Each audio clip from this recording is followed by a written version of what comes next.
L'arribada i distribució de la Flama del Canigó per tota la comarca de l'Alt Empordà ha marcat l'inici de la Revetlla de Sant Joan, una festivitat íntimament lligada al solstici d'estiu. A Roses, a les 10 de la nit, es va llegir un manifest per donar pas a una celebració plena de tradicions i alegria. Si mireu les flames del foc de Sant Joan, libereu les banyes, el barret i els guants.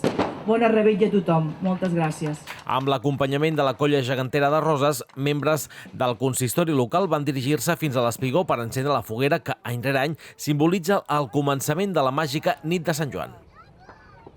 La platja de Roses es va omplir de persones arribades de diversos punts de la geografia. A les 11 en punt de la nit, el cel de la platja de la Punta es va il·luminar amb els esperats focs artificials, regalant un espectacle visual d'una gran bellesa. Els assistents van admirar les explosions de llum i color enmig de l'atmosfera festiva i emocionant que caracteritza aquesta nit.